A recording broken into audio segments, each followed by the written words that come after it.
Começa agora. Diário Econômico PicPay. Uma análise das principais informações que impactam os mercados, A economia global e do Brasil. Apresentação Marco Caruso.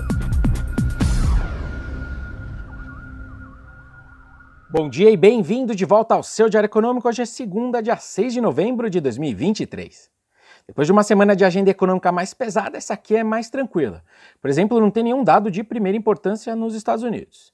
E até por isso eu acho que é razoável a gente esperar de antemão uma continuidade daquele bom humor que a gente viu prevalecendo desde quarta passada. Relembrando, a semana que passou foi marcada pelas quedas disseminadas dos juros futuros pelo mundo, dólar fraco e forte valorização das bolsas em geral. Os principais fatores foram alguns números mais fracos da atividade americana de outubro, com destaque para o setor de serviços e também o mercado de trabalho, além da leitura de que a parada no ciclo de alta do Fed dessa vez é para valer. Alguma desaceleração dos Estados Unidos tem sido de fato celebrada pelos mercados. Nessa semana, o destaque aqui no Brasil fica com a ata da última decisão do Copom, tem também o IPCA do mês passado e várias notícias vindas de Brasília. A ata sai amanhã e vai dar maiores detalhes sobre o grau de preocupação do colegiado com o cenário externo, que ficou mais em evidência de fato no comunicado, que teve um tom mais austero. Mas vejam como o cenário realmente está mais incerto do que o usual, para ficar aí com algumas palavras que o próprio BC usou. Com essa melhora do câmbio que a gente viu esses dias, com o dólar fechando em R$ 4,90 contra os R$ 5,00 que o BC usou nas suas projeções, o IPCA de 2025 deles já voltaria para o centro da meta nas minhas contas, ou seja, para 3%. Ao mesmo tempo, não dá para afirmar categoricamente, mas dá para especular que o BC subestima o risco fiscal nas suas estimativas de inflação. Ele não diz para a gente que resultado fiscal ele usa como premissa nas suas estimativas, mas é possível que ele adote a meta do governo como base, meta essa que vai mudar para pior. E aí só analise cenários alternativos para entender o balanço de riscos. O ponto é que o externo pode ter melhorado nos últimos dias, mas o nosso samba de uma nota só segue no modo repete. Para dar números, o dólar caiu para 4,90, como eu já disse, e o nosso juro de 10 anos, por exemplo, cedeu ali de 11,90 para 11,67% entre sextas-feiras, ou seja, melhorou 23 pontos.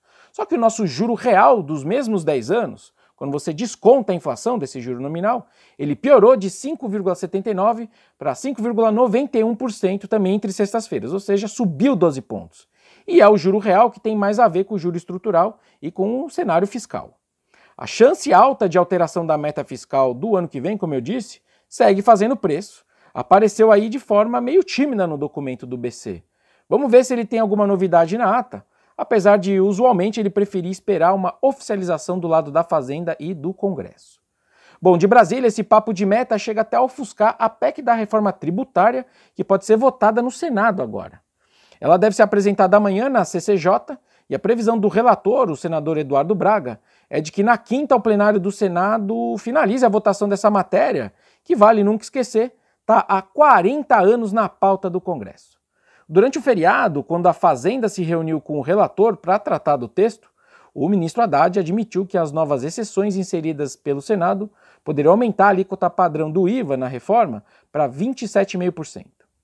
Fora isso, essa semana a Câmara deve se concentrar na discussão sobre a regulamentação da cobrança de tributos federais sobre os subsídios de ICMS que os estados dão, que os jornais insistem em chamar de subvenção, o que não ajuda muito o leigo a acompanhar essa discussão, certo?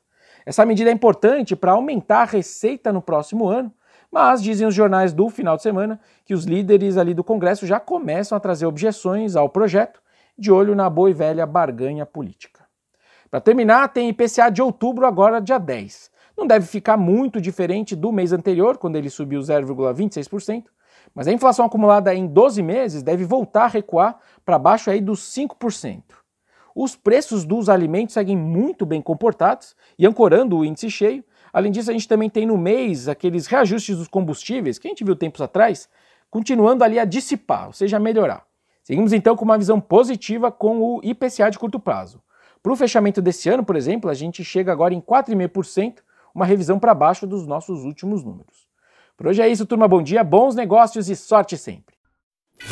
Você ouviu? Diário Econômico PicPay.